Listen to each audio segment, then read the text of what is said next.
My name is Greg Troutwine, editor and associate publisher of Marine Technology Reporter magazine, the world's largest circulation publication serving the subsea sector.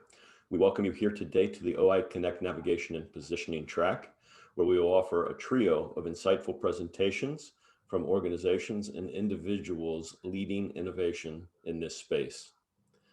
First, we will hear from Gary Bago, Business Development Manager, XBlue, presenting XBlue Subsea Navigation Data Simulator and Performance Prediction. Next, Ludovic Bazin from SVG Systems will present how inertial post-processing in challenging survey areas is the way to go. Last, but certainly not least, is James Cowles from L3 Harris, who will present revolutionary autonomous subsea inspection capability, reducing ship time, increasing safety, and reducing costs. Without further ado, I would like to welcome Gary Bago, XBlue. Thank you very much, Greg. Thank you for the introduction. I hope you can see my screen.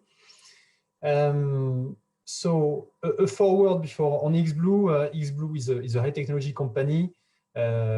We deliver technologies like advanced autonomous, marine photonics. To illustrate that with numbers, we delivered more than 10,000 inertial navigation systems based on fiber optic gyroscope technology, with 80% for marine applications. That means we have a big expertise for the inertial sensor and also for the navigation algorithm. And today, when our clients come to us with more and more innovative autonomous solution, we can help them with this type of solution, a simulator, for the design of their vehicle, the selection of the navigation sensors, and also the mission planning. So we'll go through some slides to see that together. So about the why, the requirements for this solution. So when we speak about smart robotic and ocean exploration, we often think about long deployment. So you need to have robust system with a high level of robustness indeed. And also when they work on battery, we try to have long endurance with safe battery. That means to prefer alkaline to lithium. We have also to integrate our system within a lot of different vehicles.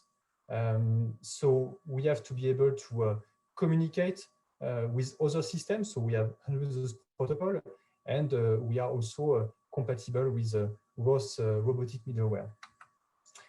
Also, when it's about navigation, it's a lot of components, who are involved. So we speak about ecosystem. So our system needs to be agnostic, and they are agnostic to third-party sensor.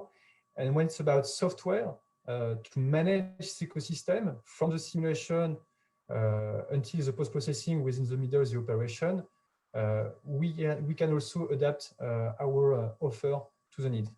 And finally, for the smart robotic and ocean exploration, it's very often about perception navigation. That means here we want to use a camera, a sonar, or more observation sensor to feed the inertial navigation system with, for example, position and speed observation made from the environment itself.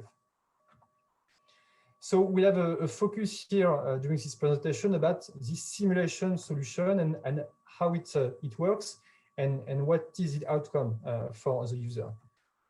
So first of all, when it's about navigation strategy, the vehicle manufacturer or the vehicle user have to, in front of him, some mission objectives. Okay, so very often it's about the quality of the data that will be logged by the subsea vehicles and their georeferencing. So he will then to cover a survey area to define a vehicle trajectory, and he will select some navigation sensor to execute this mission on board this vehicle. Finally, you will go at sea to collect the data, to execute the mission, and with post-processing, by performance analysis, he will finally confirm that he has matched the mission objectives. What we offer with the simulation is to reduce the need to go at sea, to qualify a vehicle, to qualify a navigation solution, to qualify the good strategy to execute the mission. So how it works, inertial navigation, and what's happening inside an inertial navigation system? Well, you have inside the system what we call an inertial motion units, for example, with 3 fiber optic gyroscopes and 3 accelerometers that will provide linear acceleration and rotation weights to the navigation algorithm. And also, you can have some aiding sensor for position, for speed, for the depth, and the navigation algorithm that we develop is here to provide a navigation solution with a reliable confidence level. And as we said before, today, what you have to do is to go at sea to collect your navigation data, and then you can post-process the way that the navigation algorithm will process those informations to improve the quality of your data and to confirm that you have executed properly your mission. Here with the simulator, the good point is that you can stay at home, you can basically generate those sensor data without going at sea with a very high level of representativity if you compare that to a real mission. So the principle is that you will first define your vehicle. So you select what is the inertial navigation system on board.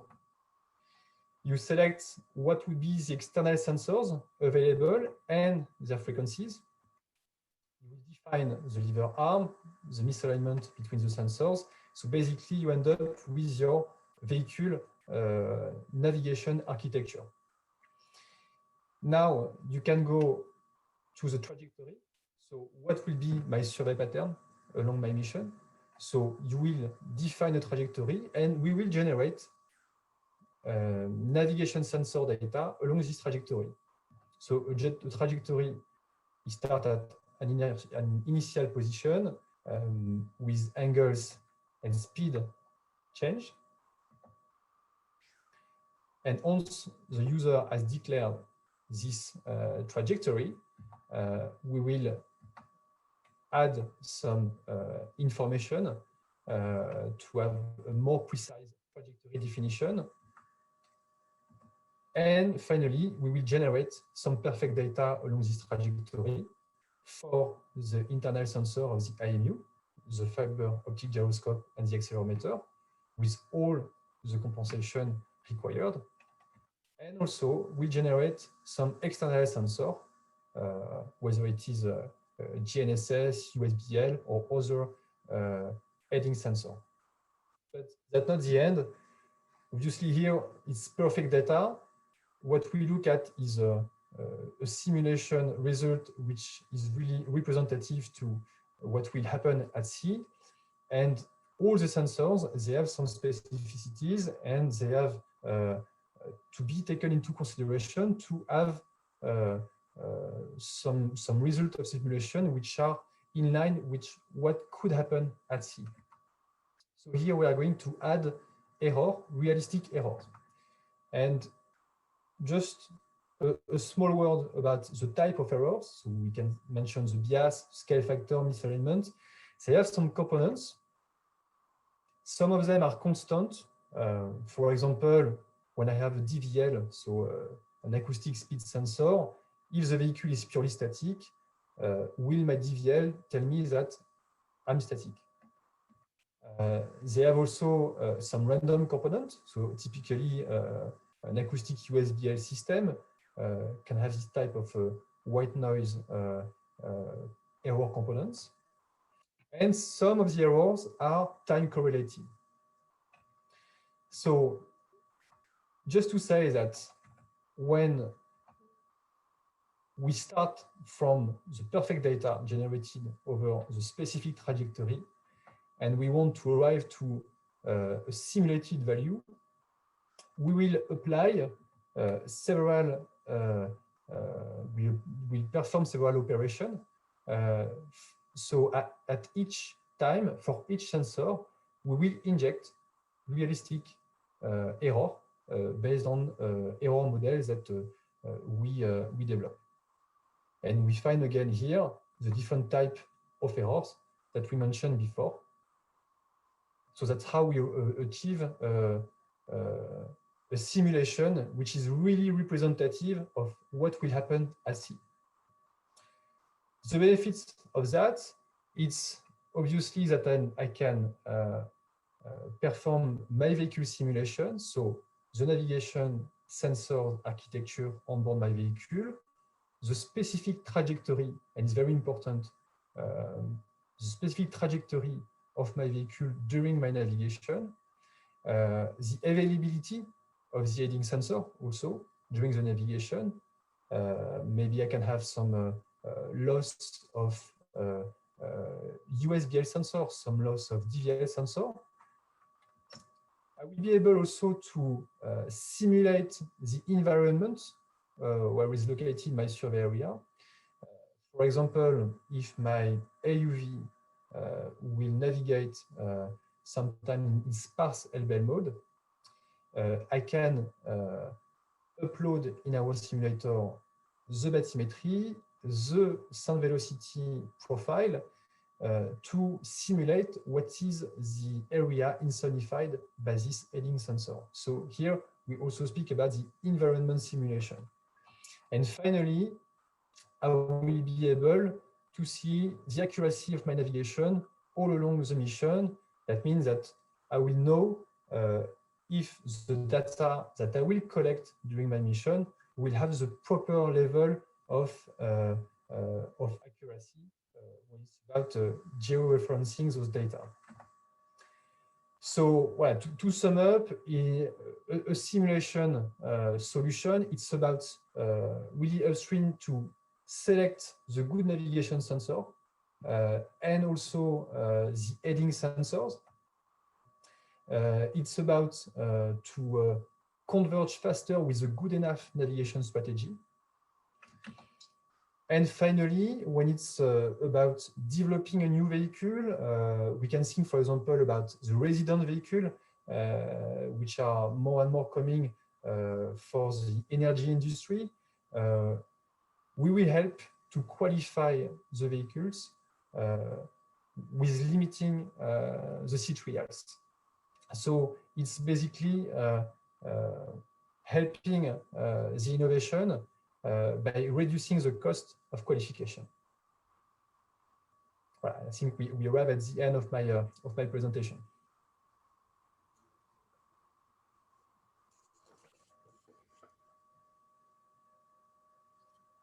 Okay, Gary, is that completed? Yes. Okay, well, Gary, thank you very much for your presentation. Next up, we have Ludovic Bazin from SVG Systems, who will present how inertial post-processing in challenging survey areas. Thank you, Greg. Thank you, Gary, for a previous presentation. So just let me present SVG Systems. We are an inertial manufacturer, so we are providing inertial solutions, mainly based on MEMS technology. And we have designed some miniature systems, and those systems are integrated quite often with some various sensors for survey purpose, especially into the marine industry for hydrographic survey. And we have some customers that are surveying in more and more challenging areas where we're going to see the positioning can be problematic even when we are on surface with some GNSS reception. So I'm going to present first how we reach high level of accuracy through post-processing. So Most of the time, post-process kinematics can deliver an absolute centimeter precision using GNSS phase and range measurements by a double difference algorithm. To achieve that, you need to use a base station that can be either a single base that a user can have installed, or also some source of base station from cores. And the advantage also of post-processing is that you can perform an offline processing, meaning that you don't need any communication links while performing your survey. So the other advantage of post-processing is that you can have an absolute accuracy of your base station coordinates, because you can check and control them through some PPP static position. And also in post-processing, some of the post-processing software, you are able to perform some tight coupling, which is a specific positioning on processing method. So the ultimate performance with INS PPK also improves roll, pitch, and heading performance thanks to different methods. The first one, as I was saying before, is that you can perform a tight coupled GNSS INS solution, which means that we reprocess entirely a solution using the raw GNSS data on the raw inertial data to improve the position. But there is also a forward, backward, and merge processing mechanism that will improve the accuracy, especially in area where you have some GNSS outages and in some rough area. So it improves position robustness in case of RTK or GNSS outage, and it's also greatly improved heading in mono antenna setups with MEMS systems. So one of the other advantages is that you can extend your RTK capability with post-processing. Thanks to different methods, either precision point positioning, which is commonly called PPP. You do not need any base station to perform a solution or to compute a solution with that. You can have some worldwide and free of charge corrections that can be available after your survey. But one of the backdrop of this correction is that you need a convergence time that is about 30 minutes to reach a centimeter accuracy. So you have to think when you are performing a survey to have at least 30 minutes of acquisition before being able to use the data set for survey. The other method also to extend those capabilities is to use a virtual base station concept, commonly called also VBS. This method consists in using multiple base stations around your survey area. And the advantage of this method is that you can have base station up to 100 kilometers from the area you are working. And we will modelize a map atmospheric disturbance at the rover location, thanks to this network of base station. So you can reach RTK positions, centimeter precision, and having an RTK-like convergence time. So that's very efficient in that case. So this is an example on how we handle virtual base station in our post-processing software, Kinesia. And the advantage of that is that it's ideal for long corridor mapping because you can use several base stations, so you can perform a survey on a long distance with being able to do only a single processing session. It's highly flexible and robust because you can mix some field base station that user can install, but also some base station provided from a local network or area network. And it works with all GNSS manufacturer. You can mix the GNSS manufacturer and the base position adjustment is automatically performed. So then the software will automatically find the best network for the area you're working and using the base station and the data set that are available. It will automatically download the data, but also you have quite a lot of QC indicators.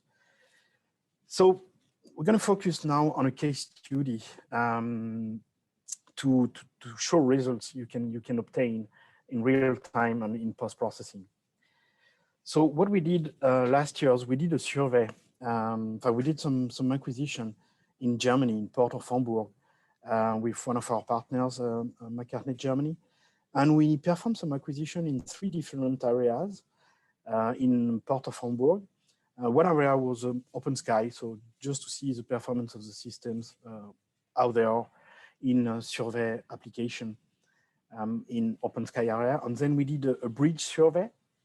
So we went under bridges and performed some acquisition using multi-beam echo sounders. And the last area we have been is our reverse channel through the Hamburg town, which is a quite challenging area. And this will be this area we will be focusing to show you the results. So the original objective of this acquisition was to show performance of our various inertial solution in multi-beam acquisition environments. So this is a brief description of the data set we used to perform this study. So we rigged the small vessels equipped with a multi-beam echo sounder, a CBAT 7125. We had for sure acquisition software to perform the record and the log of the multi-beam acquisition. And then we installed 4 different inertial sensors onto the boat, going from an entry-level systems up to a high-performance fog closed-loop system. So we install an Ellipse D, an Equinox, an Apogee, and an Horizon. So for this study, what we have done, we have decided to compare the performance of all the sensors toward the reference sensor. That is here the nav-site Horizon, which is a closed-loop fog system. And we have used a post-process PPK solution of the nav-site Horizon as a reference for position. But then also, we have also computed and generated multi-beam data using each solution. And we have compared those multi-beam data to also this to the data set we have obtained with the fog and with the fog post-process solution. All the results are available and accessible on our website, on the SVG System website. But for this presentation, I will be presenting only this a specific data set.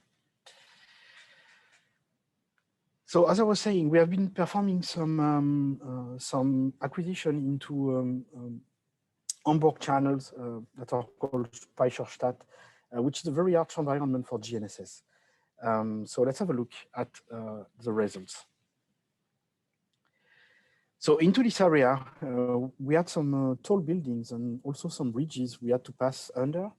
And this is a quite challenging area for multipass effect. And we had some small outages going on the bridges, but the very big impact and the very big challenge into such area is a multipass effect. What is a multipass effect? If you look at this picture here, you can see all the yellow dots that are representing the position of the provided by GNSS receivers.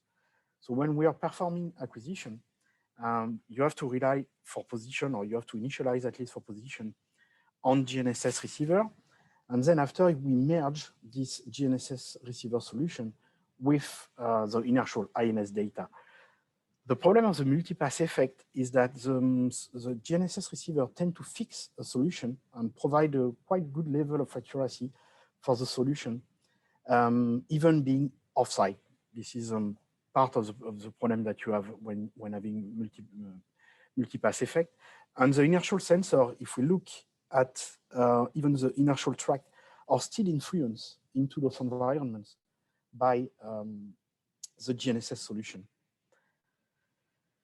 So if we look now at the data set and we look at what attitude and heading results we add in real time, so during the acquisition, and we compare them to the reference system, we can see that for the attitude, it's pretty consistent and there is not very big differences. So the pitch and roll can be used in real time. But if we start looking now at the heading, we start seeing that there are variation of headings into such area. One of the main points is that the system we are using in MEMS are based onto dual GNSS heading computation. And into dual GNSS heading computation, you have the same effect than for position. In Multipass, you have some noisy data that are being computed because it's using the same mechanism of computation. And it impacts the results at the end of the heading that are not good enough for some accurate survey acquisition. If we look now at the position, at the result on the position, we can see that if we compare the position in real time to the reference system, and we add during the acquisition some RTK corrections that were broadcasted in real time, we can see that there are some quite big difference and quite big jumps into positions that makes the solution in position not usable at the end for the acquisition and to produce some proper multi-beam data set. So if we look now after a PPK solution, we look at the difference and the performance we are having for attitude, pitch roll, and heading. We can see that there is a visible improvement on heading, but also that there is a slight improvement onto the attitude, thanks to this processing forward, backward, and merge. It's really a way to achieve the highest level of performance you can have with any systems by performing the post-processing. If you look now at the position errors, you can see that from several meters of errors, we are down now to 30 centimeters for the Equinox, that is the mid-level sensor. And even for the Apogee now, we have everything below 10 centimeters. So we managed to reach a good level of accuracy by processing those, I mean, the data set, the inertial data set for almost all the systems. So it's really a very big improvement for position. This is thanks to the tight coupling post-processing method. That is very robust, especially when you have multipass, and then also thanks to the mechanism of computing a forward and backward solution that also improve the results at the end. So now what I'm going to show you is just the impact on the bathymetry itself, because for most of people and surveyors, at the end, they are not really looking at the performance of the inertial sensor itself, but really at what impact it will have onto your data set at the end. So we produce the bathy maps onto our website, and they are all available. And for each data set, you can have a look at the bathymetry itself, but also standard deviation and conformance, which correspond to some confidence level you can have on the bathymetry itself. So if we look, the data set I'm presenting here are the one from the Apogee, which is the higher grade MEMS sensor we can have so far. If we look at the bathymetry, we can see that we have some glitches in real time. And if we look at the standard deviation now, part of the standard deviation is above 15 centimeters, and we have part of the data that are not really usable to produce a bathy map or a survey map at the end. We can also see that on the conformance, which is the confidence level you can have onto your data acquisition, that you don't have a very good level of accuracy. If we look at the difference now of the bathymetry towards the reference system, we can see that we had more than 15 centimeters differences in some area, especially this area here. But in most of the area where we had bridges or even some other area where we had strong multipass effect, this happens. So if we look now at the bathymetry on the same area, but after post-processing the inertial data, we can see that we have a significant improvement on the standard deviation, but also on the confidence we can have onto the data set itself. The conformance start to be very good, and the difference to the reference system is almost is very small, and you can have a full usable data set that are perfect for such acquisition. So let's go back to the presentation now. So here we have an overall results performance summary of the different system. We can see that for both systems, the Equinox or the Apogee, in real time, the motion, pitch roll, and heading are providing acceptable results. But as soon as we go to the position, we start to the results are a bit too noisy and cannot be used as such for acquisition. So you really need to post-process the data, especially for the position, to reach a good level of accuracy, and that allows generating some multi-beam data conform to the IHO special order, and the performance of the IMU for sure is still noticeable, but the post-processing is really a very big improvement for that. So thank you. This is it for me. I think, Greg, you can take that again. Okay, Ludovic, thank you very much for that presentation. Our anchorman today on the navigation and positioning track is James Cowles from L3 Harris, who will present revolutionary autonomous subsea inspection capability, reducing ship time, increasing safety, and reducing costs. James, welcome. Good afternoon. So today I'm going to be presenting on our ARISE program, which is the autonomous robotic subsea inspection for extreme environments. So it's a little bit different to some of the presentations that you've had already. But first, a little bit on who we are. So we're L3 Harris. We've been designing and building unmanned vehicles for about the last 20 years. And I think one of the key questions we want to ask at the beginning is, why are we using autonomy for subsea inspection? And that it's really key that we're going to reduce the cost. So with offshore wind taking off in the way it is, that's going to be a significant amount of inspection required of cables, of foundations and things like that. So it's really important that we can get the cost down to make offshore wind affordable. And with an increasing amount of offshore oil and gas installations going offline, the North Sea in the UK is decommissioning at a rapid rate. Decommissioning costs looking to ramp into the tens of billions of pounds over the next decade. It's important that we can reduce the cost of that as well, and also maintain our environment by being able to actually inspect with a cost-effective way some of these decommissioned sites on the seabed.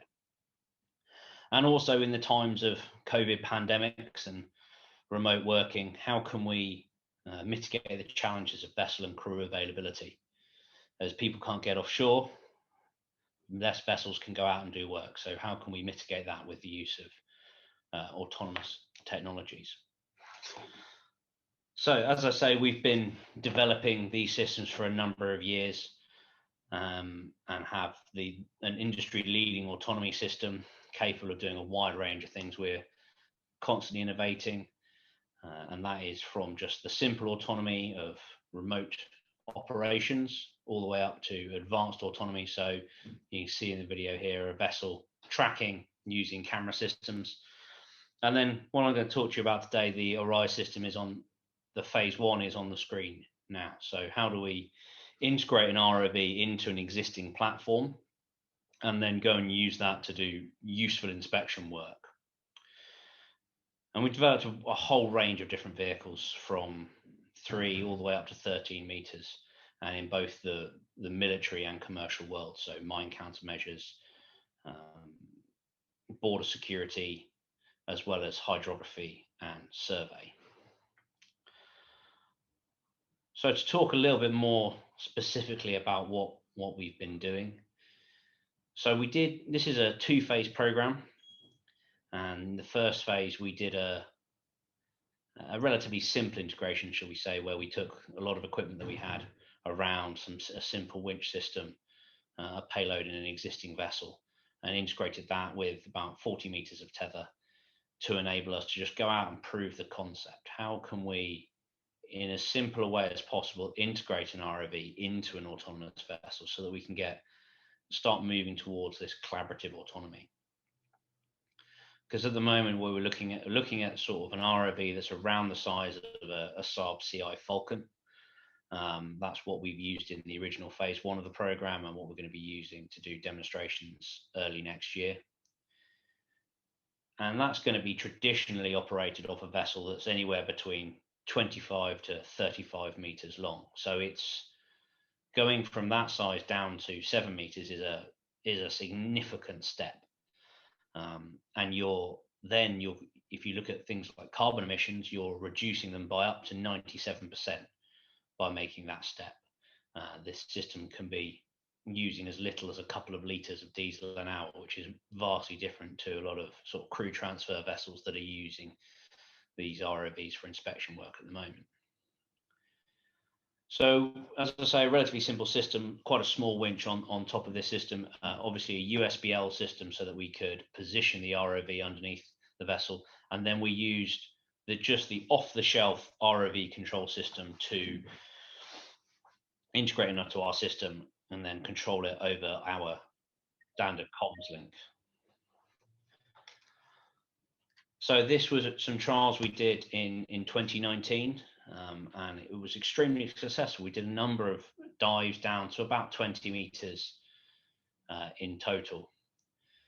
And what we did demonstrate was a progressing level of autonomy. So what we were looking at was, okay, do we have to actually have 2 people controlling these systems at all times, or can we actually now start stepping towards the future, which is where we want to be able to give missions to the system and it can go off and deliver them? Actually, what we found with very, very limited intervention in our standard systems, we could use our follow target behavior to follow the ROV. We hadn't got an ROV in-house yet that has any line following capabilities, but that could easily follow it. So we were able to follow the ROV, much reducing the load on the operators. So it was a really successful thing. One thing we did learn is that we developed our follow target behaviors for use with AUVs. AUVs being very good at going in straight lines, and our target behavior, follow behavior, being very good at following things in straight lines. When you're using it on ROV, it does get slightly confused when the ROV goes sideways. So that was a lesson learned off phase 1 that we're taking on and trying to develop a bit further. So with this platform, as I say, we're getting really good fuel economy. So the vessel would be able to go out and do extended duration missions. So going out into, say, the middle of the North Sea and deploying the ROV, doing 10 days of inspection and returning is a really feasible operation. In the first phase of the operation, we weren't doing sea states, so only up to about sea state 2 was our deployment, but still very successful in the simple system that we had, where you can see in the diagram in the bottom right-hand corner, it's only going up into a simple garage system there, so it's not got much wiggle room. So it was a really interesting challenge for the pilots. So the control system, relatively simple. So we had a desktop here for the winch control, hand controller for the ROV, remote desktop into the ROV system, so giving camera feedback, details on thrusters, more cameras, because the critical thing we found was actually controlling that tether and making sure that we weren't getting any wraps on the winch or anything like that. And then finally our control system in the background there, giving that overview of charts and where we are in the world at that time.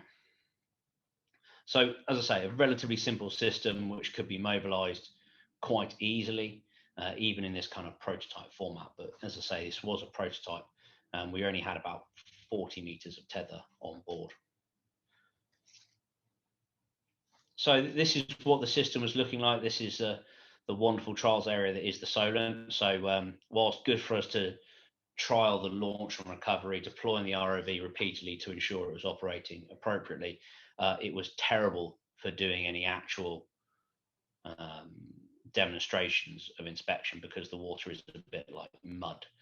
So we moved down to Plymouth to give it a trial, and also worked with an organization called Abyssal to do some visualization with the project partners BP, so they could actually visualize what was going on in their head office.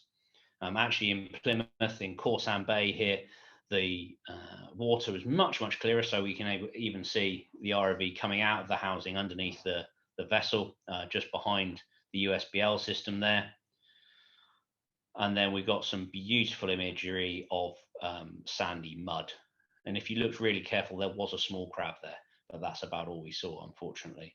Did a bit of inspections of quaysides whilst we were getting ready, but really just get the system out there, demonstrate capability, and enable us to move on to the phase 2 program that we're operating now. And really the phase 2 program is very much around hardening this system and taking it to the next level. Our goal was always to get to around 250 meters of tether, enabling us to operate down to about 200 meters water depth. And the reason behind this is that would enable us to access about 80% of the North Sea. And with access to 80% of the North Sea, this suddenly becomes a really useful tool. Offshore wind, obviously most of that in the UK, or 99% of it in the UK, is less than 60 meters water depth. So that would be able to access all of that. And also the vast majority of oil and gas projects would be within that as well. So a really successful project. You can see the Abyssal system here, which was doing real-time observations. So what we did with this is simulated some oil and gas infrastructure on the seabed and trialed the inspection of that. So that enabled us to move on to the second phase of the project.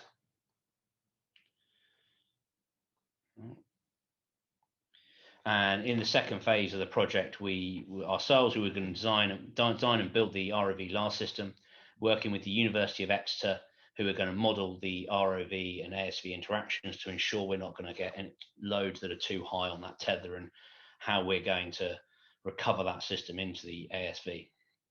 And then we were also supported by BP as industry partners.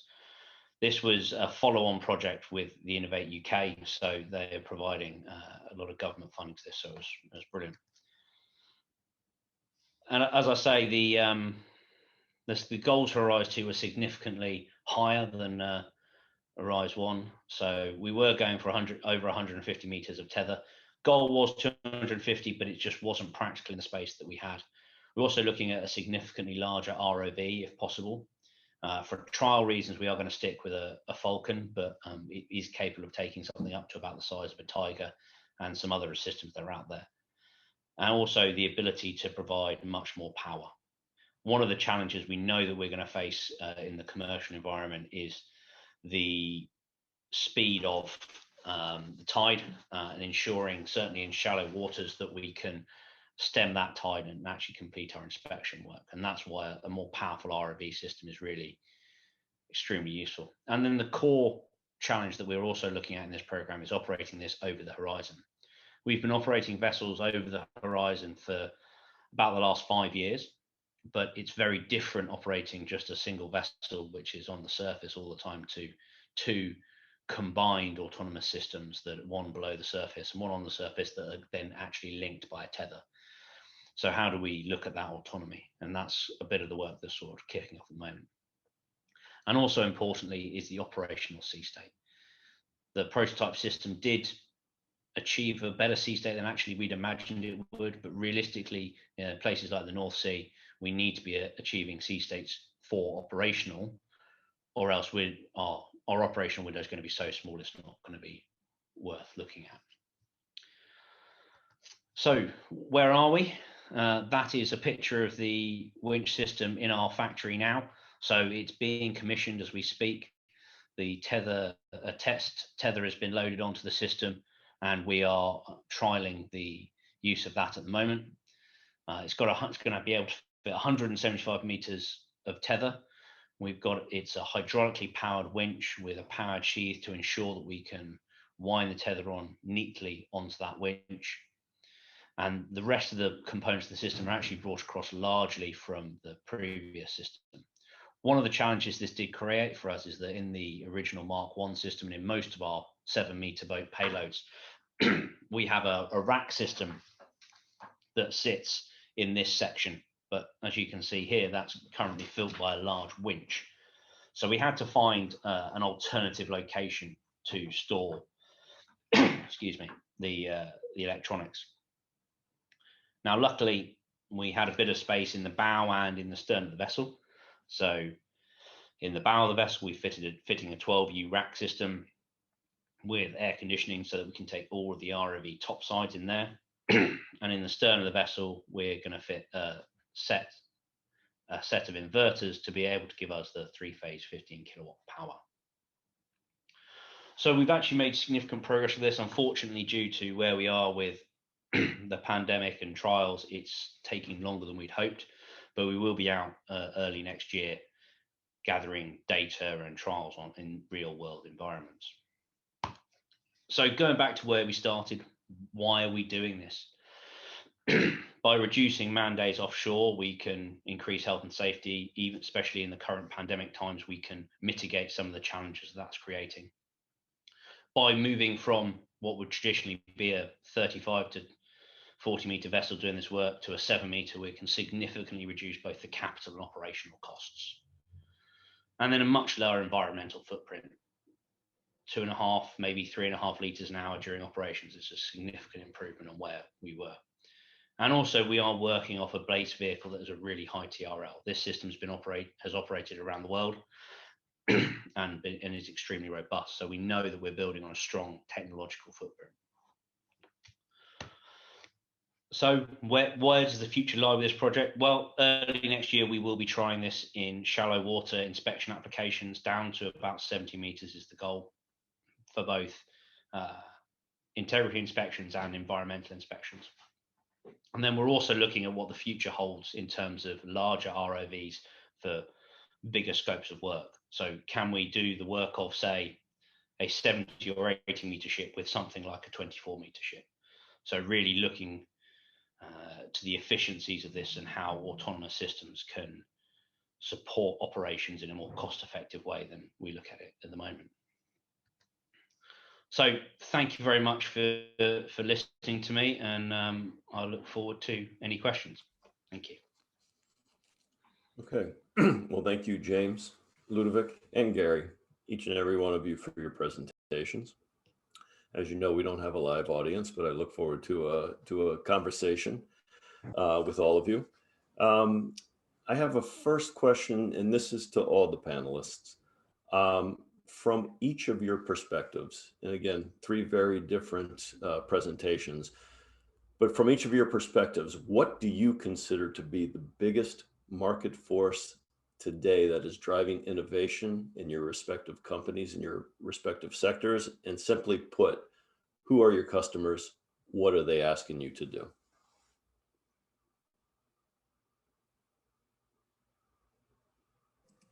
So maybe I can start if you want, Greg. To us, what we see from our clients is a request for a navigation system that can provide a good level of robustness for autonomous missions, which are going to be longer and longer.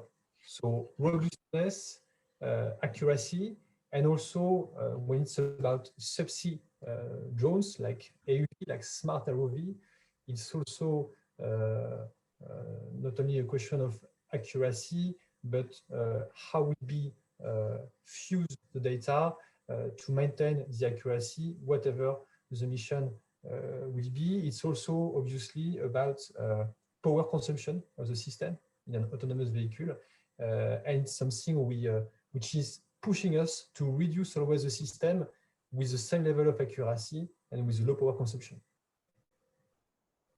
Excellent. Thank you, Gary. Yeah, I can continue on my side. I think I'm going to be a little bit on the same aspects than Gary, but we are more or less onto the same business, but with different method, with different technology. But that's the same. What is really driving us now is really the miniaturization of the systems, because we have more and more customers asking us to integrate that in some autonomous vehicle, but that tends to be smaller and smaller. And also to have low power consumption, and probably fuse different type of aiding sensor, what we call aiding sensor, external sensors, to reach a good level of accuracy. So yeah, that's really the autonomous market, or the autonomous vehicle market, and probably also miniaturization of the system is something really driving us. I guess to sort of follow up on the theme of the autonomous market, yeah, what I think why customers are going to autonomy now is cost is really a key driver, and just the sheer amount of inspection work and survey work there is out there in the world. We've still only mapped about 20% of our oceans to any significant detail. There's no practical way of doing that with traditional technologies. You've got Australia at the moment trying to map their EEZ. That is a phenomenal amount of work for that country. So there's no way you could do that with traditional vessels. You need to be using autonomy, and it's not, whilst it's lower cost, it's lower cost per mile, not reducing the amount of money you spend. It's about getting more for your money, and also more for your people. A lot of survey organizations will spend a lot of money training people straight out of university to become great surveyors, and they'll go out to sea, they'll spend 10 years at sea, and they'll become party chiefs, and they'll go, oh, this is great, I'm enjoying this, but now I want to go and have kids, I want to go ashore, I want to be with my family. And that's a really major challenge. But actually, through the use of autonomy, we can support those people further into their careers, and providing that expertise to people coming fresh out of university, working more in an office style environment. So it's keeping skills in the industry as opposed to them coming ashore and doing different things. So I think it's a really positive thing on a number of cases, and solving a number of issues that customers are having at the moment. That's interesting. Thanks, James. And again, I remember seeing your system. We were in Southampton, I think it was 2 years ago, at the Ocean Business, and we were standing and watching the system and doing a video interview. Now, you mentioned specifically the offshore wind sector, and obviously, when I look at the technology, I see a multitude of potential applications. Offshore wind is one, but if you had to project, just coming out of the box, what do you see the best opportunities for a quick uptake on the technology that you're working on at L3 Harris? I think at the moment, offshore wind really is an absolutely monster market. They are, in the UK at the moment, we are building offshore wind crew transfer vessels as quickly as we can build them. And I know it's kicking off in the US as well now. So to be able, at the moment, what happens is they go, okay, we've got to do an inspection campaign. Let's get an ROV. We're going to go and bolt it to the back of a crew transfer vessel that's got massive engines designed for going fast between wind farms. Oh, and we're going to make it tootle around really slowly. It's massively inefficient. So yeah, to be able to increase the efficiency of the operation, I think is the nearest term market with sensible environmental conditions, because the offshore oil and gas market that we're looking at the moment is also got significant challenges around operational conditions. Like that, it's an achievable challenge, but it's one of the reasons we're looking at a larger vessel at the moment. So yeah, I think really offshore wind is the key market here, but that is kind of alongside some of our historic stuff, which is around just traditional hydrographic survey. We've been doing that for half a decade now, very successfully. Thousands of miles around the world have been done with our vessels. So yeah, but that is very dependent on places like, I don't know, Australia, US and UK who are doing large seabed mapping programs. So yeah, it's a interesting time, but yeah, a lot of growth to be had. Trust me, we're watching the potential growth of offshore wind in the States very quickly. I live in New York, so Yeah, we're pushing for that as well. Hopefully, it'll finally come to fruition. I have another question for all the panelists, and if you prefer, we can just go in the order in which you spoke, so everyone can know their place. But obviously, in all of your businesses, faster, better data, cheaper, smaller is a driving force. But when you look at your technology in the sector as a whole, what do you consider to be the greatest hurdle ahead, and how are your companies investing to get over those hurdles? So there is a first point which comes to my mind. It's what about you are going to present an autonomous vessel like James did, or a autonomous subsea inspection solution to a client. There is always in front of you somebody in the room who said, and what if? What if this failure? What if that happened? So, you know, there is a change in paradigm. Now there is more and more autonomous solution, more and more drones. People are attracted to this solution because of cost reduction, risk exposure limitation, and carbon footprint, and so on.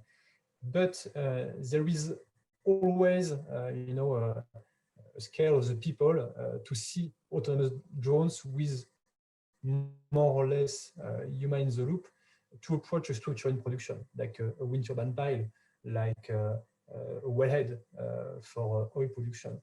And so that's why we presented today this inertial simulation solution, is to be able to prepare the mission, demonstrate whatever the condition, whatever the heading sensor available, we can predict the behavior of the navigation solution on board a surface drone or a subsea AUV. Excellent, thank you.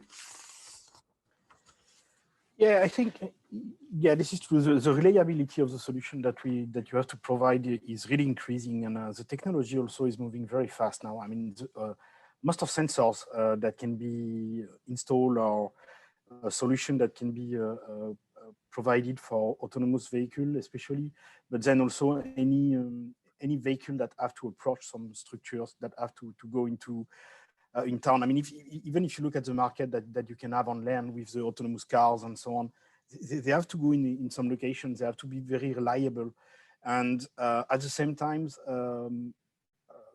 let's say they have to be autonomous for a long period of time. So there's really a kind of a combination of a technology that is moving pretty fast, but that also is on the customer. You have a high demands, let's say, in terms of reliability, accuracy, and so on.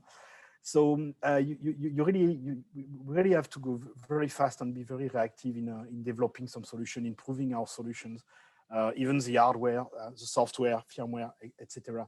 So this is probably one of the big hurdles that we have to do, and we have to put a lot of R&D effort on our side, and this is the way we have decided to go. It's really focus on R&D, on developments, and looking at the new products, looking at the new solution, pushing everything as far as possible. So I think this is probably some high demands, but on one side, this is very challenging and pushing developments. So yeah. Thank you. Yeah, I think sort of just building on what Gary and Ludwig said there, it's not only the customers that actually create the challenge here.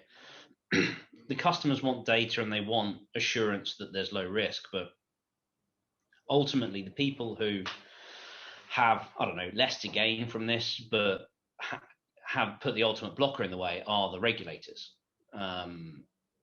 There is challenges around the world about how we get autonomous vehicles accepted by regulators, and we're looking at the IMO and people like that who are working on it and are being really supportive, but it's a long and slow road.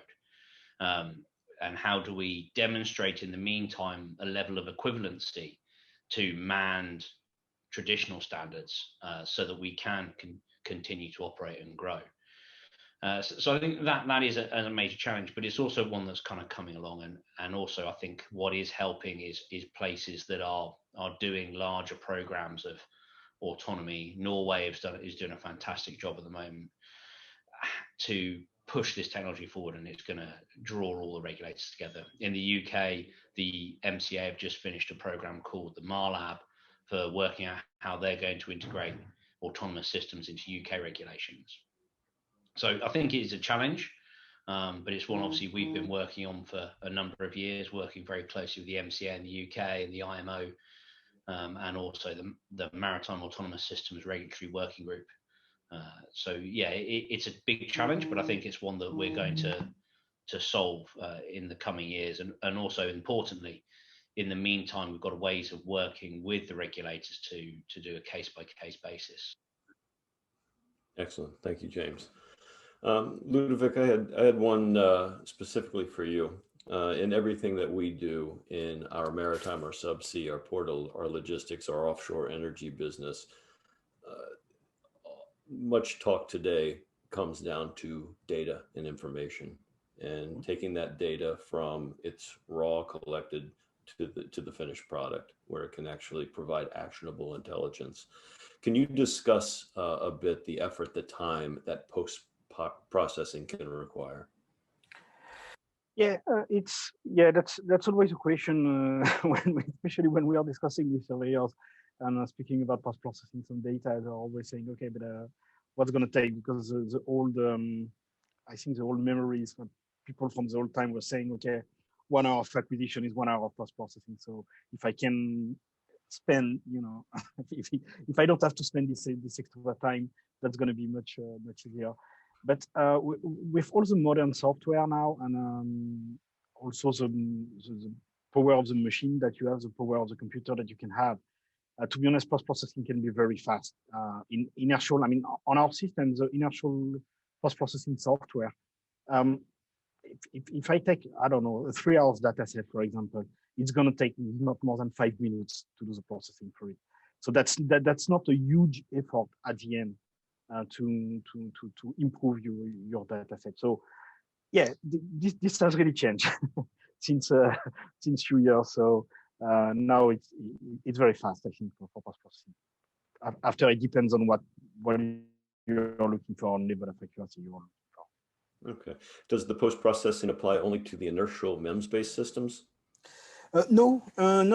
It applied to all the systems. I mean, on the presentation I did not show all the data, each sensor. But if you look at all the data, you will see that even the closed loop system in some, so for closed loop system that in some area has to be post-processed also. As I was saying in the presentation, some area, especially when you have multipass effect on the GNSS, there's no inertial system that can really get rid of this effect, because at the end, the GNSS is telling you, okay, I'm here with a good accuracy, but in fact, it's outside. So you have to do post-processing in that case to recover that. Excellent. James, actually, I had one specifically for you as well. I know that you're just starting the phase 2 portion of your program. I know that the situation is not currently normal with the ability to conduct it. And I don't want to put your feet to the fire for all of L3Harris in telling me when you're going to bring this system to market. But if you look at the progress of your system today, realistically, when would you project that the types of solution that you're working on and propose would be something that would be on the market, ready to roll? I think the goal is it'll be on the market for further discussion, shall we say, next year. The goal is for it to be in commercial operation next year, but rollout of kind of purchase systems might be move into 2022. So it's not a million miles away. It's not. But I think that one of the core things is we focus very much in this part of the phase of the program on the mechanics and the electrics of it, because once we've got those robust, to enhance the software side of it in the background, it is quite simple. So we can enable customers to kind of enhance their capabilities throughout time with additional software upgrades. Okay, thank you, James. I just had actually one more question, and it's the COVID-19 elephant in the room, as you might say. I had originally targeted for James, but I really want to throw this open to everyone if you choose to answer it. It has been argued that the current COVID-19 pandemic and all that it entails will effectively fast track digitalization and some of the highly automated solutions that all of you gentlemen have discussed by years, if not a generation. In fact, in a recent edition of Marine Technology Reporter, we interviewed Rear Admiral Tim Gallaudet of NOAA, and he specifically was talking about some of the challenges that NOAA was facing and how they were able to jump over these challenges with autonomous systems, specifically in regards to fisheries monitoring. So when you look at COVID-19 and the situation that we face today, the technology that you all provide, how do you see this current market impacting your technologies in the long run? Well, it's an interesting question. You mentioned the NOAA. Actually, we exchange also a lot with them. They are using our surface drone, the DRIX, for their hydrographic operation. But I would say, in general, we knew that for autonomous system, for drones, risk exposure, cost reduction, carbon footprint would be three main vectors. But COVID-19 has also bring a new issue: is the crew transfer, the logistic for the rotation, and this is indeed adding a new stimulator to this transition to autonomous solution for any application, scientific, but also in the energy industry. Thank you.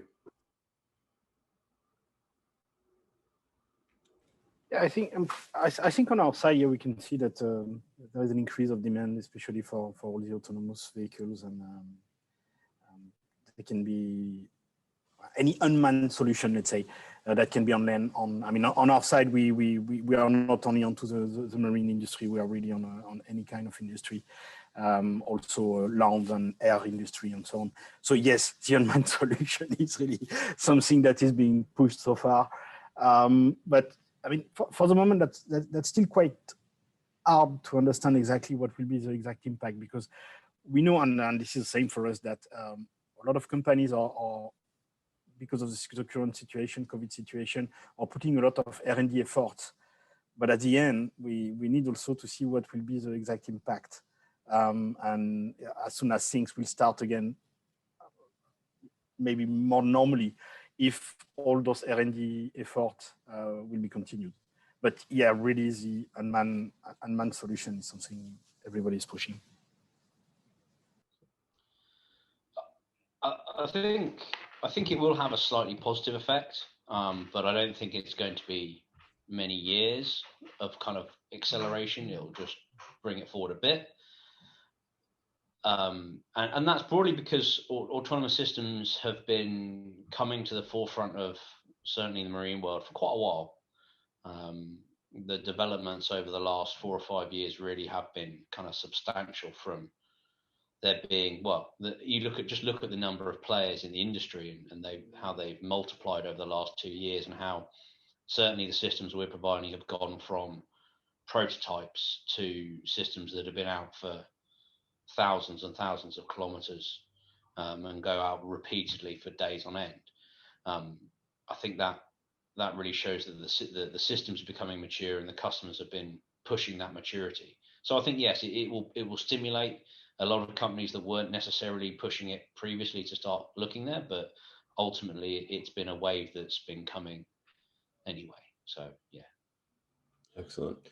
Well, gentlemen, that's all I have for you. This has been an innovative and interesting way for Oceanology to celebrate its 50th anniversary. And hats off to the organizers at Reed for trying to pull together all the experts from around the world. I'm sure you would prefer to have your clients sitting, watching, and doing a deeper dive, but I'm quite certain that everyone knows your companies or you personally. They know where to find you, and I look forward to continuing the conversation in the future in person.